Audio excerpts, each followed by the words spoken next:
Hey friends, welcome back to another video. Today I have a book haul to share with you all.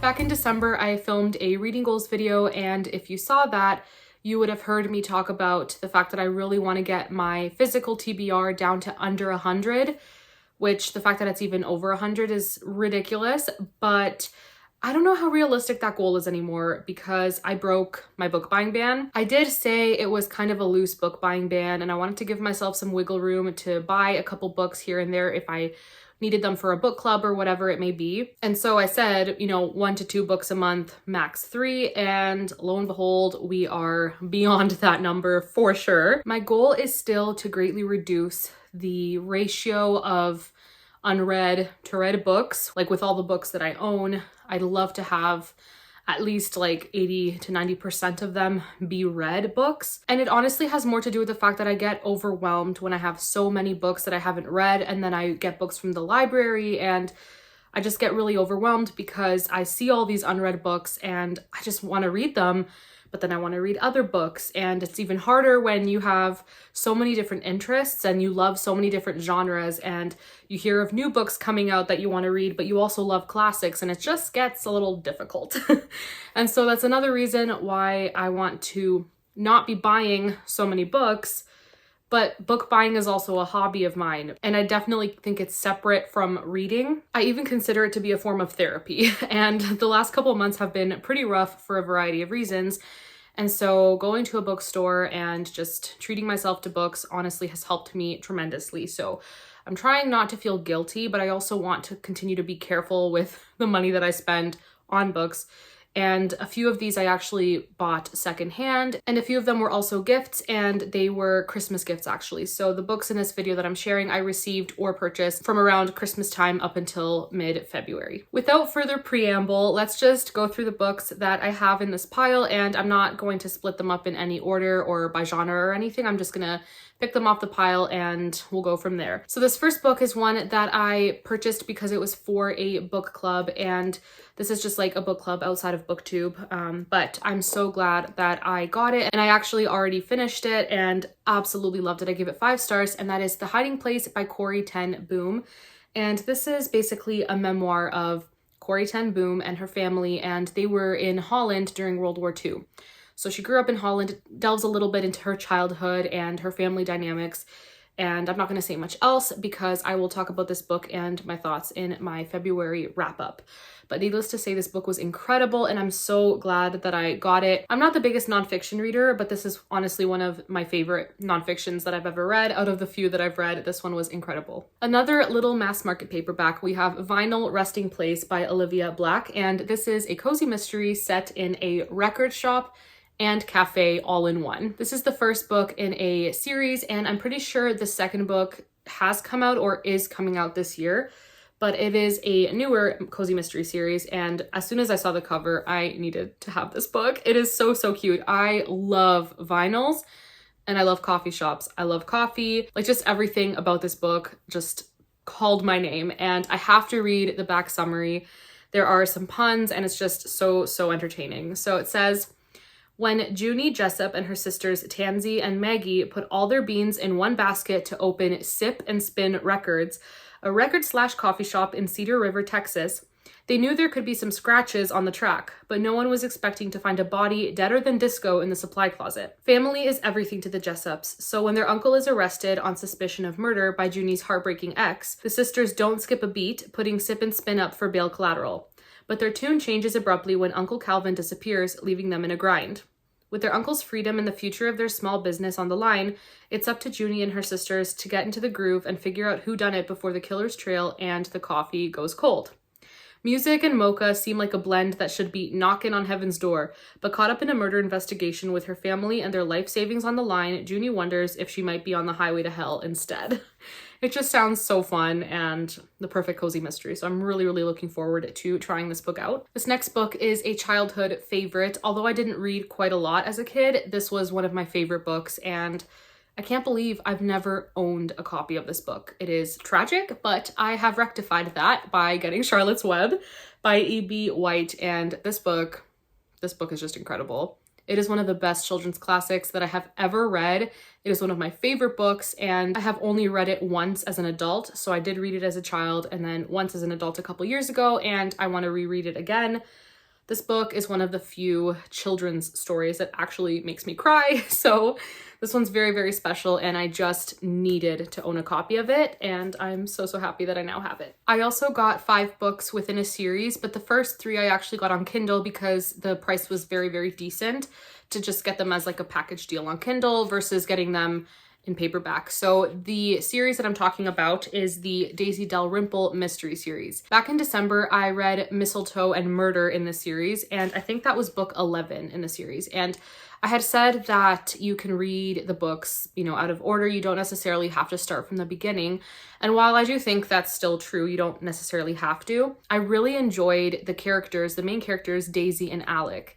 And I wanted to see kind of where their story started and how their relationship progressed throughout the series.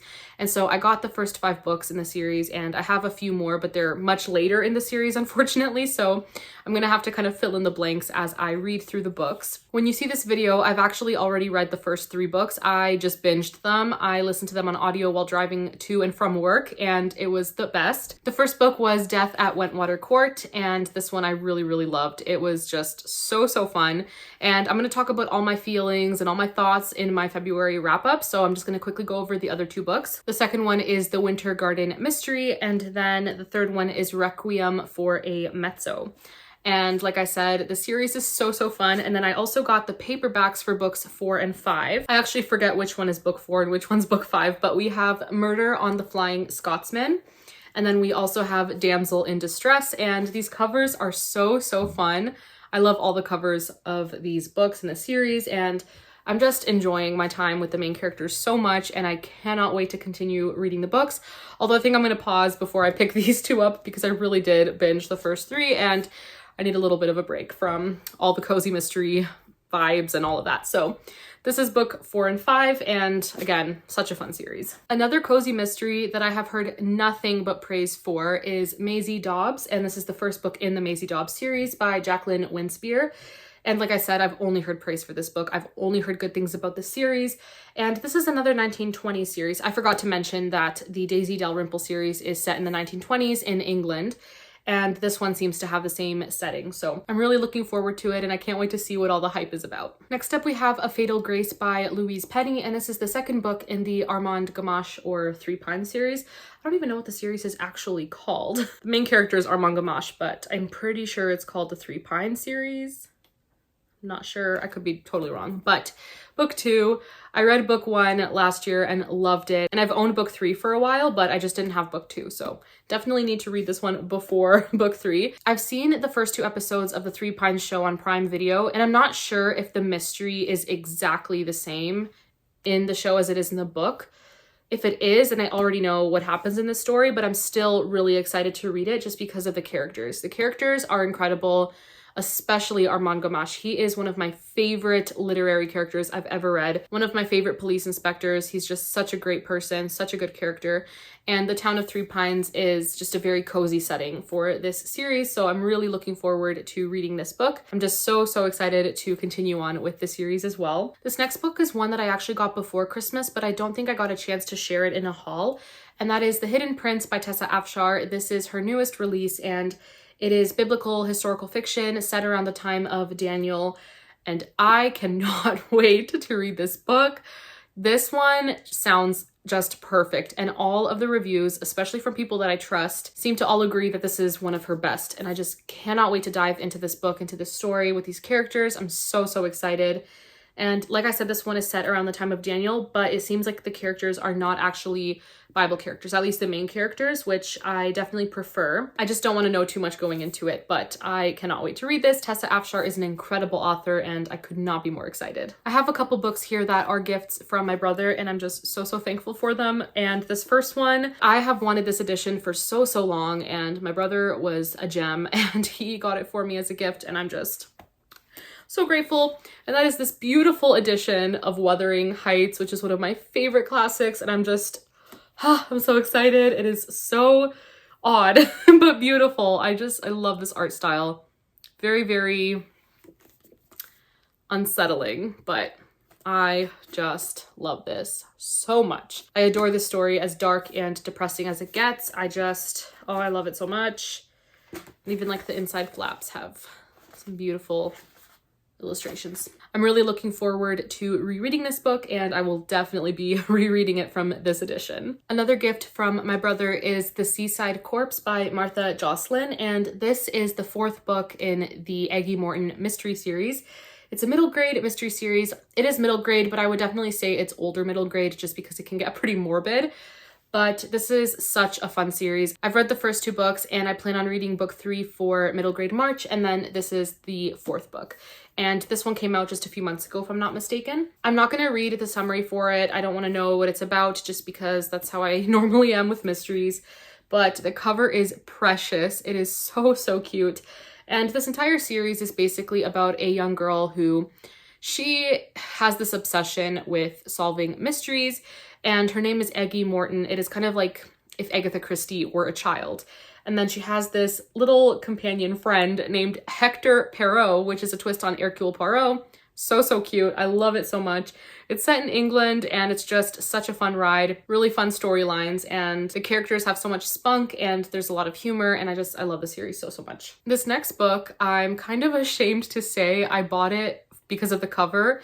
There's a second reason as well, but mainly because of the cover, and I'm not a cover buyer by any means. If I see a pretty cover, I read the summary and then I look on Goodreads, and if the book sounds interesting, or if people whose reviews I trust, if they loved the book, then I consider getting it. But this one was solely because of the cover and a specific word in the summary of the book. And I'm talking about The White Hare by Jane Johnson. So first of all, this cover is gorgeous, and you can also kind of see, like, it looks like it could be set in England. So then I read the inside, and the word that I saw is Cornwall, which I don't know what it is about books set in Cornwall, but I just want to read all of them. So this one says, in the far west of Cornwall lies the White Valley, which cuts deeply through Bluebell Woods down to the sea at White Cove. The valley has a long and bloody history, laced with folklore, and in it sits a house above the beach that has lain neglected since the war. It comes with a reputation and a strange atmosphere, which is why Magdalena and her grown daughter Mila managed to acquire it so cheaply in the fateful summer of 1954. Magda has grand plans to restore the house to its former glory as a venue for glittering parties where the rich and celebrated gather for cocktails and for bracing walks along the coast. Mila just wants to escape the scandal in her past and make a safe and happy home for her little girl, Janie, a solitary, precocious child blessed with a vivid imagination, much of which she pours into stories about her magical plush toy, Rabbit. But Janie's rabbit isn't the only magical being around. Legend has it that an enchanted white hare may be seen running through the woods. Is it an ill omen or a blessing? As Mila, her mother, and her young daughter adjust to life in this mysterious place, they will have to reckon with their own pasts and with the secrets that have been haunting the White Valley for decades. That sounds very, very interesting to me, and so far the reviews seem to be positive towards this book, so I'm really, really hopeful. I'm going to try not to go in with too high of expectations, but I do think this is a book that I will at least enjoy, if not love, so this one I'm really looking forward to reading, and I hope to get to it soon. This next book is one that I got thrifted, and I actually haven't heard too many people talk about it, and that is Our Woman in Moscow by Beatrice Williams. And like I said, I honestly haven't heard too many people talk about this book, so I have no idea what to expect. I actually have no idea what it's about, so I will read the back. It says, in the autumn of 1948, Iris Digby vanishes from her London home with her American diplomat husband and their 2 children. Were they eliminated by the Soviet intelligence service, or have the Digbys defected to Moscow with a trove of the West's most vital secrets? 4 years later, Ruth McAllister receives a postcard from the twin sister she hasn't seen since 1940, as war engulfed Europe and Iris fell desperately in love with an enigmatic U.S. embassy official. Within days, Ruth is on her way to Moscow, posing as the wife of counterintelligence operative Sumner Fox, in a precarious plot to extract the Digbys from behind the Iron Curtain. But the complex truth behind Iris's marriage defies Ruth's understanding, and as the sisters race towards safety, a KGB officer forces them to make a heartbreaking choice between two irreconcilable loyalties. That sounds quite interesting, so I am looking forward to trying this out. Next up, we have a book that I have already started and am absolutely in love with, even though I'm only about that far, and that is All the Lost Places by Amanda Dykes. This book. Oh my gosh. This author. If you need a breath of fresh air from the historical fiction genre, please try this book. It is very flowery, very poetic writing, very, very vivid descriptions. For some, it may be too much. For me, on the other hand, I adore it. Very interesting characters, and it also has a very interesting storyline. This book is dual timeline, but the timelines are 1807 and 1904. So it's not like a modern timeline and then a historical. They're both historical timelines with one main character from California and the other from Venice. And this book has already just swept me off my feet. I'm obsessed. This really has the potential to become my favorite Amanda Dykes. It just has to beat Yours is the Night, but we shall see as I continue reading it. I am just in love with her writing. I just can't wait to keep reading this and then gush about it once I've finished. And then I have one final book that I was gifted from a friend for Christmas, and that is Anne of Green Gables, this beautiful edition. This is the Seasons edition, and so a bunch of classics have been released with different covers. Like this is kind of like stenciled, but then different colors. So this one is Autumn, and these are all limited. So this one is book 7,245 out of 10,000. I'm just beyond honored that I have this book. It is stunning. It is absolutely beautiful. And it has like the plastic just to protect the stenciled cover. Like I feel like I can't read from it. It's just too beautiful. Orange sprayed edges. Comes with a cute little bookmark, which I don't know if how well you can see it, but that's Anne just sitting down. You can see her dress. And then it has some pages with quotes from the book. So I'm just absolutely in love with this. Yeah, no words. I'm obsessed. I love it. This book is amazing. This is probably now my favorite book that I own in terms of like the edition. Just obsessed. I just realized that I forgot to share a book that I just got today in the mail. Let me go grab it. All right, so I just took it out of the box. It's a little dusty, but I am so excited for this book, and I want to read it now. But I also want to save it for April because it's called The Enchanted April by, is it Elizabeth von Arman? Don't know what the author's name is. It doesn't say. Yes, it is Elizabeth von Arman, and this book was published in 1922. So I'm assuming it's set in the time after World War I think. Either way, early 19th century. It is about two women and they go to Italy. And that's all I know. And that's all I want to know about the story. But I am so excited to read this. I've heard nothing but good things. I heard it's such a comfort read, and my dream is to go to Italy. So this book I think will be perfect for me. And yeah, I think I'm gonna have to save it for April since it's called The Enchanted April. But I could not be more excited about this one as well. Okay, now I really need to stop buying books because how many do I have here? So it's 15 books and then the 3 on Kindle, 18. I need to be more careful. Anyways, that is it for this video. Thank you guys so much for watching. And if you've read any of these books, let me know in the comments. I would love to hear your thoughts on them. And let me know if you have ever tried a book buying ban and how that went, how long it lasted. And then if you tried it and it epically failed like mine did, let me know in the comments so I don't feel quite as alone. But that is it for this video. Thank you all so much for watching, and I'll see you all in my next video. Bye.